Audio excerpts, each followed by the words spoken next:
राम राम दोस्तों अब हम डिस्कशन करेंगे निफ्टी 50 के बारे में। देखो, बैंक निफ्टी ने आपको ट्रैप नहीं किया है अगर आप ध्यान से देखेंगे, लेकिन निफ्टी 50 ने आपको सीधे सीधे ट्रैप किया है। भाई यहां पे निफ्टी 50 ने क्या किया, आपको पहले तो रिजेक्शन दिखाया। कहां से? प्रीवियस डे हाई से पहले तो आपको एक रिजेक्शन दिखाया। फिर यहां पे आप देखेंगे ट्रेडिंग डे हाई बना के दिया और ट्रेडिंग डे लो बना के दिया। फिर ट्रेडिंग डे हाई का भी ब्रेकआउट दे दिया, यानी कि आपको प्रीवियस डे हाई का भी ब्रेकआउट दे दिया और आपको ट्रेडिंग डे हाई का भी ब्रेकआउट दे दिया। जिसने भी इन सेटअप पे काम किया होगा उनका सीधे सीधे स्टॉप लॉस हिट हुआ होगा। मार्केट ने यहां पे सीधे सीधे आपको ये मोमेंटम दिखाया कि मार्केट ऊपर की तरफ जा रहा है, टाइम भी स्पेंड किया प्रीवियस डे हाई से नीचे और ब्रेकआउट देके एक मोमेंटम भी देने की कोशिश की। इवन आपको एक फॉलोअर कैंडल भी प्रोवाइड की और फिर सीधे सीधे एक ही कैंडल में ट्रैप करके एक बेहतरीन सा मोमेंटम नीचे की तरफ दिखा दिया। इसे कहते हैं हम रिवर्सल। इसीलिए इसका सिंपल सा तरीका होता है जो मुझे पर्सनली पसंद है। अगर मैं आपको उस तरीके के बारे में बताऊं तो सिंपल सा ये डिस्कशन ये होता है कि पहले अपना डिसाइड करो कि आपको क्या लग रहा है कि मार्केट सी साइड में जाएगा या पी साइड में जाएगा, यानी कि पॉजिटिव डायरेक्शन में जाएगा या फिर नेगेटिव डायरेक्शन में जाएगा। ठीक है, लेकिन आपको दोनों लगा के रखने होते हैं। भाई जैसे ही आपको मार्केट ट्रैप करने की कोशिश कर रहा है, अगर सेटअप बन रहा है, देखो यहां पे दो चीजें हैं। क्या मैं दोनों चीजें एक्सप्लेन कर दूं? पहली चीज, मार्केट ने आपको एक मोमेंटम दिया, ब्रेकआउट दिया और आपको ट्रैप करके मार्केट रिवर्सल आ गया। इसका मतलब यह नहीं होता कि आप पी साइड ट्रेड लेंगे। ध्यान से समझना एक चीज। दूसरी चीज, मार्केट ने आपको एक मोमेंटम दिखाया, ब्रेकआउट दिया और एक रिवर्सल दे दिया। यहां पे पी साइड ट्रेड ली जा सकती है। आप कहेंगे दोनों चीजें तो बिल्कुल सिमिलर है, लेकिन डिफरेंस क्या है? डिफरेंस है कि मार्केट किस लेवल पे खड़ा है और किस तरीके से ट्रैप करने की कोशिश कर रहा है। हर रिवर्सल में अपोजिट डायरेक्शन में ट्रेड प्लान नहीं की जा सकती। यहां पे हमारे लिए एक रिवर्सल डायरेक्शन में ट्रेड प्लान करने के लिए एक प्रॉपर लॉजिक भी है। लॉजिक क्या है?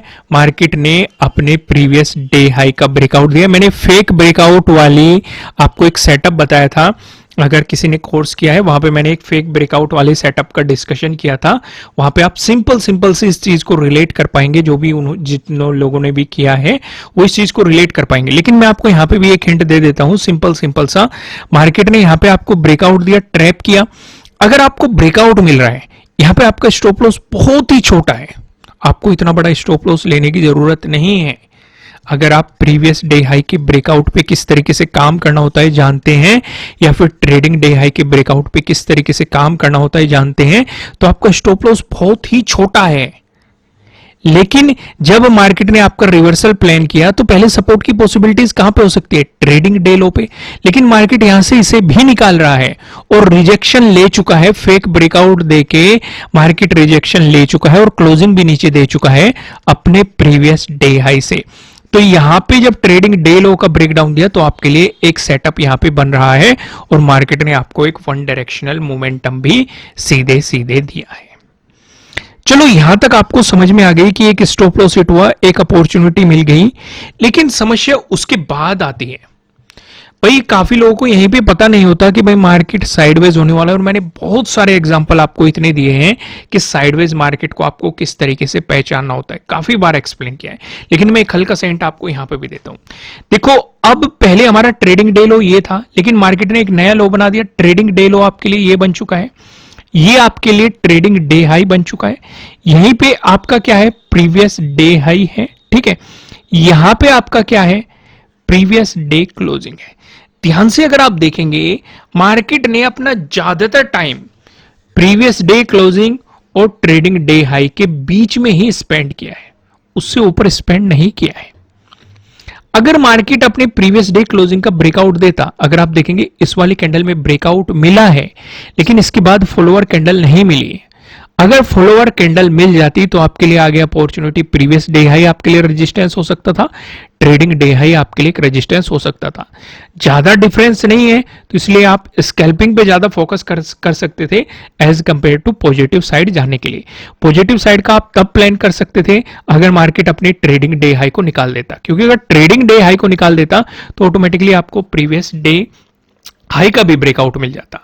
अब नीचे की तरफ देखो, नीचे की तरफ अगर ट्रेडिंग डे लो का ब्रेकडाउन देता तो कहीं ना कहीं जो अगर आप देखेंगे 14 का डे लो आपके लिए ये है, कहीं ना कहीं मार्केट इसे अप्रोच करने जा सकता था, तो आपके लिए ये एक अपॉर्चुनिटी बन सकती थी। लेकिन ना तो ट्रेडिंग डे लो का ब्रेकडाउन दिया, ना ही प्रीवियस डे क्लोजिंग का ब्रेकआउट दिया, तो इसका मतलब शांति से बैठना था, क्योंकि लॉजिक है हमारे पास, क्योंकि अगर इस बीच साइडवेज रहेगा तो आपके प्रीमियम में वो उछाल नहीं आएगा, वो अपॉर्चुनिटी आपको मिल ही नहीं पाने की। तो इसलिए शांति से बैठना ही इस सिचुएशन पे आप सभी के लिए समझदारी थी। यहां तक चीजें समझ में आ गई, क्लियर होगी। तो अपॉर्चुनिटी कहां पे थी, पहले मार्केट ने आपको ट्रैप किया, बैंक निफ्टी में वो सिचुएशन नहीं थी। एक और चीज मैंने आपको एक्सप्लेन किया, मैं यहां पे दोनों चार्ट लगा लेता हूं, तभी आप अच्छे तरीके से समझ पाएंगे। इसे रिफ्रेश कर लेते हैं। ओके, अब इधर मैं लगा देता हूं आपके लिए बैंक निफ्टी का। बैंक निफ्टी का लगा लेते हैं। ओके, बैंक निफ्टी का लग गया। अब ध्यान से देखो, बैंक निफ्टी में आपको ब्रेकआउट नहीं मिला है, लेकिन निफ्टी 50 में आपको ब्रेकआउट भी मिला है। तो मैं आपको क्या कहता हूं कि एक विंडो पे आप सारे चार्ट लगा के रखो। भाई इधर आपका निफ्टी 50 का भी लगा हुआ है, इधर आपका बैंक निफ्टी का भी लगा हुआ है। अगर आप निफ्टी फाइनेंशियल सर्विसेज में ट्रेड करते हैं वो भी लगा के रखो, आप सेंसेक्स में ट्रेड करते हैं वो भी लगा के रखो, मिड कैप में ट्रेड करते हैं वो भी लगा के रखो। ज्यादा बेहतर तो यह है कि जिसमें आप पहले से ट्रेड करते आ रहे हैं उसी में ही करो। लेकिन चाहे आप निफ्टी 50 में करते हो, चाहे आप बैंक निफ्टी में करते हो, अगर इन दोनों में ट्रेड करते हैं तो दोनों के चार्ट देखो। भले ही एक में भी ट्रेड करते हो, अगर निफ्टी 50 में करते हो तब भी बैंक निफ्टी का देखो, अगर बैंक निफ्टी में करते हो तब भी निफ्टी 50 का देखो। क्यों? क्योंकि वो कहीं ना कहीं आपको एक डायरेक्शन दे देता है। अब जब यहां पे ब्रेकआउट दे रहा है, यहां पे रिजेक्शन ले रहा है, तो इसका मतलब ये रोक सकता है। रिलेट करो चीजों को। या फिर आप उल्टा भी सोचेंगे कि ऐसा भी तो हो सकता है अगर ये ब्रेकआउट दे रहा है, ये इसे भी खींच ले ऊपर की तरफ। बिल्कुल हो सकता है। तो अगर ये खींच लेगा, हमें कुछ हिंट तो देगा कि ऊपर की तरफ निकलने की कोशिश कर रहा है, तभी तो हम रिस्क थोड़ा ज्यादा लेंगे। लेकिन अगर हमें एक जगह अटकता हुआ नजर आ रहा है, एक जगह हमें निकलता हुआ नजर आ रहा है, क्यों ना हाफ क्वांटिटी में चला जाए, अपने रिस्क को आधा कर दे, या फिर 25% क्वांटिटी में चले जाए, अपने रिस्क को आधा कर ले। भाई हम एक प्रॉपर लॉजिक तो लगा सकते हैं ना, इतना तो कम से कम हम देख ही सकते हैं। समझ में आए कि नहीं चीजें? आगे बढ़ते हैं। अब मैं आपको लेके चलता हूं, यहां पे आ गए हम 1 आवर के टाइम फ्रेम पे। पहले मैं आपको फिबोनाची लगा लेता हूं ऊपर से नीचे की तरफ। ओके, लग गया है हमारा फिबोनाची। कुछ लाइनें भी ड्रॉ कर लेते हैं। तब तक आप वीडियो लाइक कर दीजिए और कमेंट करके बताइए कि आपको एनालिसिस कैसे लग रहे हैं। देखो ये कहां से रिवर्स हुआ है, 0.5 के लेवल से। मैंने क्या कहा था, दो लेवल ऐसे हो सकते हैं, 0.5 वाला और 0.618 वाला, जो मार्केट को रिवर्स कराने की हिम्मत रखते हैं। अगर मार्केट इनका बाउंस, इनका ब्रेकआउट देके ऊपर निकल जाता है तो इसका मतलब आपको एक पॉजिटिव साइड अपॉर्चुनिटी काफी बेहतरीन देखने को मिल सकती है, या ट्रेंड चेंज की पॉसिबिलिटीज भी हो सकती है। तो यहां पे एक और खतरे की घंटी थी, 0.5 वाला लेवल। ठीक है, अगर आपने ये ड्रॉ करके रखा होगा अगर किसी ने भी, तो उसे यहां पे फेक ब्रेकआउट वाली सिचुएशन भी दिखाई दे रही होगी अगर वो सिंपल प्राइस एक्शन से करा होगा। लेकिन अगर सिंपल तरीके से करा होगा तो उसे दिखाई भी दे रहा होगा 22,309 एक काफी इंपॉर्टेंट रेजिस्टेंस हो सकता है, 0.5 का रेजिस्टेंस है। समझ में आ गई चीजें, क्लियर होगी। अब यहाँ पे एक एक चीज का डिस्कशन करते हैं। अगर मार्केट फ्लैट ओपन होकर आपको पॉजिटिव मोमेंटम दिखाता है, पॉजिटिव साइड जाना शुरू करता है, तो आपके लिए अगला इंपॉर्टेंट रेजिस्टेंस क्या रहेगा, प्रीवियस डे हाई, और यहीं पे आपका 22,309 एक इंपॉर्टेंट रेजिस्टेंस है। ठीक है, ये दोनों है। अगर मार्केट ने इनका ब्रेकआउट दे दिया तो आपको प्रीवियस डे हाई का भी ब्रेकआउट मिल गया, फिर आपके लिए अगला इंपॉर्टेंट रेजिस्टेंस हो सकता है 22,421। दोस्तों आगे का डिस्कशन करने से पहले मैं आपको ये बता दूं, ये आपके लिए किसी भी तरह का ना तो कोई बाय रिकमेंडेशन है, ना ही कोई सेलिंग रिकमेंडेशन है। ये जस्ट एजुकेशनल पर्पज से बनाई गई एनालिसिस वीडियो है। इन्वेस्ट करने से पहले आपको अपनी रिसर्च करनी है, अपने इन्वेस्टर की सलाह लेनी है, क्योंकि प्रॉफिट भी आपको होने वाला है, लॉस की जिम्मेदारी भी आपको अपने आप लेनी है। अगर मार्केट इसका ब्रेकआउट देके चलता है तो अगला इंपोर्टेंट रेजिस्टेंस आपके लिए 22,585 हो सकता है। वहीं पे अगर मार्केट फ्लैट ओपन होकर आपको एक नेगेटिव मोमेंटम दिखाता है, इस सिचुएशन पे आपके लिए सपोर्ट की पॉसिबिलिटीज 22,193 पे हो सकती है, जो कि 0.382 का लेवल है। और आज भी मार्केट ने इसका बार बार ब्रेकडाउन देने की कोशिश की है, लेकिन प्राइस नीचे सस्टेन नहीं कर पाया, ऊपर की तरफ आपको क्लोजिंग ही मिलती हुई दिखाई दी है। अगर मार्केट ने इसका ब्रेकडाउन दे दिया तो आपके लिए अगला इंपोर्टेंट सपोर्ट 22,051 आपके लिए अगला इंपोर्टेंट सपोर्ट की पॉसिबिलिटीज हो सकती है। इसका ब्रेकडाउन मिल गया तो ये ट्रेंड लाइन आपके लिए काफी इंपोर्टेंट सपोर्ट यहां पे हो सकती है। अगर मार्केट ने आपको गैप अप ओपनिंग दे दी, इस वाले सिनेरियो पे आप क्या करेंगे? अगर गैप अप ओपनिंग का सिनेरियो मिला तब भी आप अपना पूरा फोकस इसी जोन के पास रखेंगे, क्योंकि यहां पे आपके लिए दो चीजें इंपॉर्टेंट है।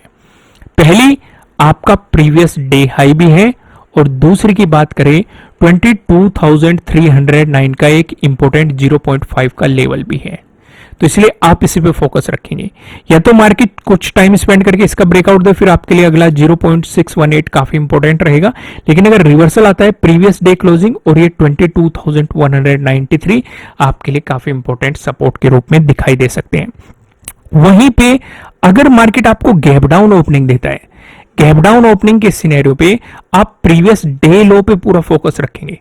अगर मार्केट प्रीवियस डे लो के आसपास गैप डाउन ओपन होकर ब्रेकडाउन दे दे तो आपके लिए एक सेटअप बन जाएगा प्रीवियस डे लो के ब्रेकडाउन वाला। अगर आप नहीं जानते इस सेटअप के बारे में तो नीचे डिस्क्रिप्शन में आपको एप्लीकेशन का लिंक मिल जाएगा। फिलहाल कोर्सेज पे 75% ऑफ चल रहा है, आप जाके इसका फायदा उठा सकते हैं। तो नीचे की तरफ आपके लिए सपोर्ट की पॉसिबिलिटीज फिर 22,051, इसका भी ब्रेकडाउन मिल गया तो नीचे 1 डे वाली ट्रेंड लाइन है। समझ में आ गया, आपको चीजें क्लियर होगी। लेकिन अगर गैप डाउन ओपन होकर पॉजिटिव चलने लगा तो प्रीवियस डे क्लोजिंग से आप ऊपर निकलने देंगे। अगर प्रीवियस डे क्लोजिंग से ऊपर निकल गया तो 22,193 का भी आपको ब्रेकआउट मिल जाएगा, तो आपके लिए अगली इंपोर्टेंट की पॉसिबिलिटीज 0.5 लेवल तक हो सकती है। आइए एक नजर निफ्टी फाइनेंशियल सर्विसेज पे भी हम यहाँ पे डाल के देख लेते हैं। टाइम फ्रेम में आपको यहाँ पे चेंज कर देता हूँ, ये कल का ही ड्रॉ किया हुआ है। अगर आप देखेंगे आपको क्लियर यहाँ पे दिखाई दे रहा है, मार्केट ने पहले इस पे सपोर्ट की तरह एक्ट किया और ब्रेकडाउन देके 0.236 पे रेजिस्टेंस की तरह आपको एक्ट करते हुए दिखाई दे रहा है। अगर निफ्टी फाइनेंशियल सर्विसेज में आपको एक पॉजिटिव मोमेंटम देखने को मिलता है तो इस वाले सिनेरियो में आप 21,215 का ब्रेकआउट होने देंगे। इस वाले सिचुएशन में प्रीवियस डे हाई आपके लिए काफी इंपॉर्टेंट रेजिस्टेंस रहेगा। इसका ब्रेकआउट मिल गया तो 21,393 आपके लिए अगला इंपॉर्टेंट रेजिस्टेंस हो सकता है। इसका ब्रेकआउट मिलता है फिर आपके लिए अगला इंपॉर्टेंट रेजिस्टेंस 21,532 हो सकता है। वहीं पे अगर आपको निफ्टी फाइनेंशियल सर्विसेज में फ्लैट ओपन होकर नेगेटिव मोमेंटम दिखाई देता है, इस वाले सिचुएशन में प्रीवियस डे लो आपके लिए काफी इंपॉर्टेंट सपोर्ट रह सकता है। इसका आपको ब्रेकडाउन मिलता है तो आपके लिए सपोर्ट एक पैटर्न भी बन जाएगा प्रीवियस डे लो के ब्रेकडाउन वाला। इस वाले सिनेरियो में आपके लिए 21,000 काफी इंपॉर्टेंट सपोर्ट के रूप में दिखाई दे सकता है और यहां से काफी अच्छी बाइंग भी आपको आती हुई दिखाई देगी। अगर आप कैंडल पे नजर डालेंगे, इस तरह की कैंडल का फॉर्मेशन आपको ये वाली कैंडल में देखने को मिल रहा है। काफी बेहतरीन बाइंग आपको यहां से आती हुई दिखाई भी दी है पहली बार पे। अगर आपको गैप अप ओपनिंग देखने को मिलती है, गैप अप ओपनिंग के सिनेरियो में आप क्या कर सकते हैं? गैप अप ओपनिंग में आप अपना पूरा फोकस 21,215 पे ही रखेंगे। अगर इससे ऊपर आपको गैप अप ओपनिंग देती है और प्राइस ऊपर सस्टेन होने लगता है तो आपके लिए अगला इंपॉर्टेंट रेजिस्टेंस इस वाले जोन में हो सकता है। इस वाले जोन में आप खासकर ध्यान रखेंगे क्योंकि 3 दिन से आपको यहां पे मार्केट रेजिस्टेंस की तरह एक्ट करता हुआ दिखाई दे रहा है। अगर 3 दिनों से आपको यहां से रिजेक्शन देखने को मिल रहा है तो ये एक काफी इंपॉर्टेंट लेवल हो सकता है। अगर आप इसे पीछे एक्सटेंड करेंगे तो आपको कुछ इस लेवल की रियलिटी भी नजर आएगी। अगर आप देखेंगे पहले भी हम यहाँ पे रिजेक्शन देख चुके हैं, 3 दिनों से तो देख ही रहे हैं लेकिन पहले भी देख चुके हैं। अगर उससे भी पीछे लेके जाएंगे तो मार्केट यहां से सपोर्ट लेके बाउंस भी कर चुका है। यानी कि हमारे लिए पहले जो एक इंपॉर्टेंट सपोर्ट था ब्रेकडाउन मिलने के बाद, अब वो आपके लिए एक इंपॉर्टेंट रेजिस्टेंस के रूप में एक्ट करता हुआ दिखाई दे रहा है। हमें ये चीज यहां पे साफ साफ समझ में आ रही है। तो इसलिए इस लेवल पे हम जाते ही अपनी प्रॉफिट बुकिंग करेंगे। लेकिन अगर मार्केट एक ही झटके में इसका ब्रेकआउट निकाल रहा है तो इस वाले सिचुएशन में हम अपने स्टॉप लॉस को भी ट्रेल करते हुए आगे मोमेंटम को पकड़ने की कोशिश कर सकते हैं। समझ में आ गया आपको? क्लियर हो गई? कोई भी कंफ्यूजन नहीं है ना? अगर मार्केट ने आपको गैप डाउन ओपनिंग दी, इस वाले सिनेरियो पे आप क्या करेंगे? अगर गैप डाउन ओपनिंग का सिनेरियो बनता है तो आप पूरा फोकस प्रीवियस डे लो पे रखेंगे। अगर मार्केट इसी के आसपास गैप डाउन ओपन होकर ब्रेकडाउन दे देता है तो आपके लिए एक इंपॉर्टेंट सपोर्ट नीचे की तरफ यही है 21,000 राउंड लेवल भी है, और पहले काफी बेहतरीन बाइंग भी आई है। अभी मैंने आपको दिखाया था कि काफी अच्छी एक पॉजिटिव कैंडल का फॉर्मेशन मार्केट में यहाँ पे होते हुए दिखाई दिया था। बायर्स यहाँ से एक्टिव होते हुए आपको दिखाई दिए थे। लेकिन अगर मार्केट गैप डाउन ओपन होके पॉजिटिव होने लग गया तो एक बात का ध्यान रखना कि ज्यादा बड़ा मत कुछ सोचना। भाई आपके लिए एक रेजिस्टेंस ये रहेगा, प्रीवियस डे क्लोजिंग से ऊपर निकलते ही तो आपके लिए प्रीवियस डे हाई काफी इंपॉर्टेंट रेजिस्टेंस रहेगा। इसलिए छोटे छोटे मौकों को पकड़ने की कोशिश करना। तो दोस्तों इस वीडियो में इतना ही। वीडियो को लाइक करना, मुझे कमेंट करके बताना कि आपको एनालिसिस कैसे लग रहे हैं। नए हो सब्सक्राइब करना और बेल आइकन प्रेस करना, जिससे आपको आने वाली वीडियोस के नोटिफिकेशन मिल सकेंगे। फिलहाल इस वीडियो में इतना ही, फिर मिलते हैं किसी नेक्स्ट वीडियो में किसी अच्छे कंटेंट के साथ। तब तक के लिए राम राम।